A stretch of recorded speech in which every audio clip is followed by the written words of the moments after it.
Assalamualaikum warahmatullahi wabarakatuh. Selamat datang kembali di channelnya Mas Eka nih, masih bareng sama Mas Eka pastinya ya.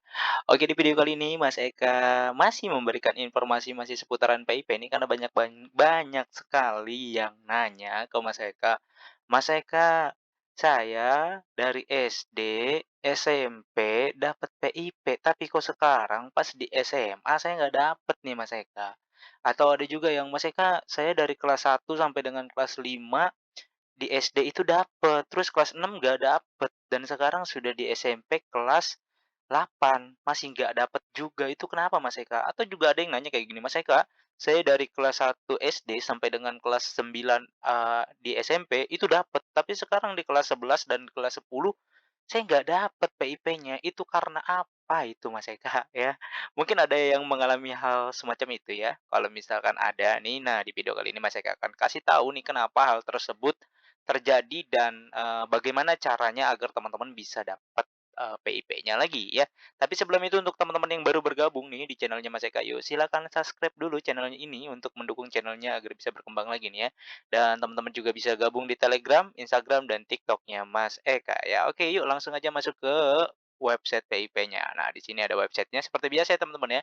Teman-teman tinggal masuk PIP kemendikbud.go.id, nanti tampilannya akan seperti ini. Nah, untuk, batas cut off Dapodiknya, pengambilan data PIP-nya itu per 15 Agustus 2022 nih ya. Jadi teman-teman, nah ini nanti ada kaitannya dengan yang tadi kasus di depan yang sudah Mas Eka, eee, ceritakan sedikit tadi ya. Kemudian untuk teman-teman juga bisa cari nih, cari data teman-teman di sini ya, masukkan NISN, kemudian, tahun, kemudian bulan dan tanggal lahir, serta nama ibu kandungnya, kemudian nanti dicari akan muncul datanya. Nah, pertanyaan yang tadi ya, yang kita bahas tadi itu di depan ya kasusnya, kenapa saya tidak terdaftar lagi di sekolah yang saat ini, Mas Eka, gitu ya.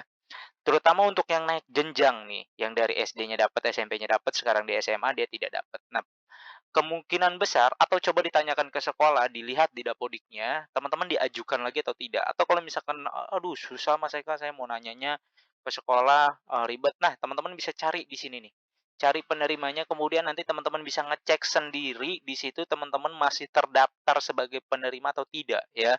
Kalau misalkan teman-teman yang alih jenjang dari SD ke SMP maupun dari SMP ke SMA, itu biasanya nanti akan, masuk ke SK nominasi lagi untuk, rekeningnya diaktifasi ulang atau ada rekening baru yang harus diaktifasi. Terutama yang dari SMP ke SMA maupun ke SMK itu udah pasti ganti, nomor rekening dan ganti buku karena bank penyalurnya sudah beda ya. Kalau untuk di SD, SMP itu BRI, kalau di SMA, SMK itu kan masuknya ke BNI ya, nah masuk ke BNI. Nah itu udah pasti beda. Nah, kalau misalkan teman-teman terjadi seperti itu, apalagi yang di SD nih, kelas 1 sampai dengan kelas, 2 atau 3 dapat, terus 4, 5, 6-nya nggak dapat. Nah, sekarang posisinya ada di kelas 6. Coba teman-teman dicek dulu di sini, masih terdaftar atau tidak ya. Kalau tidak terdaftar ya berarti teman-teman sudah tidak dapat lagi, itu penyebabnya teman-teman tidak dapat. Begitu juga yang di SMP. Dari SD-nya dapat, kemudian di SMP-nya tidak dapat. Nah, coba dicek dulu, oh ternyata sudah tidak terdaftar lagi sebagai penerima, ya berarti sudah nggak dapat lagi. Kemudian juga ada yang dari SMA ke SMK, begitu juga dicek ternyata udah nggak diajukan lagi, ya berarti tidak dapat lagi. Nah pertanyaan, Mas Eka, saya, yang di kelas 6 dapat satu kali, apakah nanti di SMP-nya dapat lagi atau tidak? Kan ada lagi pertanyaan yang seperti itu tuh ya. Selama nanti diajukan, nah ini kan batas cut off-nya 15 Agustus 2022 ya. Kalau misalkan kemarin teman-teman itu diusulkan kembali oleh sekolahnya yang saat ini, di sebelum Agustus ini, sebelum 15 Agustus ini, insya Allah nanti di tahun berikutnya dapat. Ya, di tahun 2023-nya itu dapat, lanjutannya lagi PIP-nya, nanti tinggal dicek lagi. Tapi kalau misalkan tidak diusulkan, ya berarti teman-teman tidak dapat lagi. Yang namanya pengusulan ya teman-teman, yang namanya diusulkan ya bebas ya, yang namanya diusulkan ya diusulkan, namanya diusulkan ya bebas, masukin aja. Kita ngusulin misalkan siswa kita ada 100, ya usulin aja semuanya 100 gitu. Perkara nanti dia dapat atau tidak, itu bukan ranahnya kita, nanti kan diseleksi lagi ya, melalui suku dinas, kemudian dinas, sampai dengan ke, Puslapdiknya nanti, diseleksi lagi sehingga nanti muncul, kelayakan atau tidak layaknya bukan sekolah bukan sekolah yang menentukan. Jadi sekolah mengusulkan aja gitu ya kan. Jadi boleh-boleh aja kalau sekolah mengusulkan sebanyak-banyaknya, nggak masalah. Nah, jadi itu ya teman-teman ya, jawabannya kenapa yang mungkin sebelum-sebelumnya dapat kemudian sekarang tidak dapat, coba dicek terlebih dahulu ya, dicek dulu nih datanya, setelah dicek ternyata memang tidak, ada lagi, ya berarti bukan penerima lagi atau data tidak valid, data tidak ditemukan, data tidak berlaku lagi, berarti itu sudah bukan, penerima PIP lagi. Nah, bagaimana Mas Eka kalau misalkan saya sebelumnya penerima PIP, sudah dapat buku nih, tapi sekarang nggak dapat dan pengen mengajukan lagi, apakah nanti masuk SK nominasi?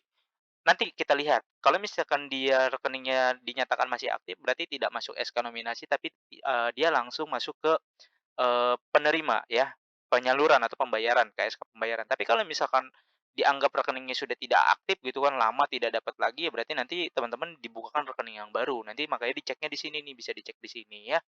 Jadi seperti itu teman-teman, kalau teman-teman menemukan kasus, saya dapat kemudian tidak dapat-dapat lagi, ya mau tidak mau harus diajukan dulu melalui sekolah dan ini sudah ditutup batas waktunya, baru akan nanti, kemungkinan nanti akan dibuka lagi nih, di semester berikutnya, di antara bulan Januari atau di bulan Februari untuk cut off-nya lagi gitu. Kalau sekarang dimasukkan boleh nggak Mas? Boleh-boleh saja, tapi cut off-nya ini kan sudah diambil nih per 15 Agustus.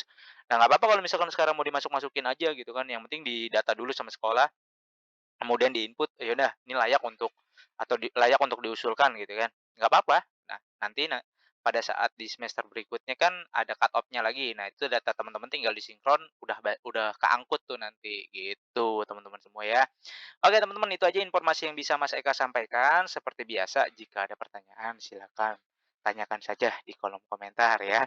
Jangan lupa untuk di-like, di-share, dan di-subscribe channelnya Mas Eka untuk mendukung channel ini agar bisa berkembang lagi.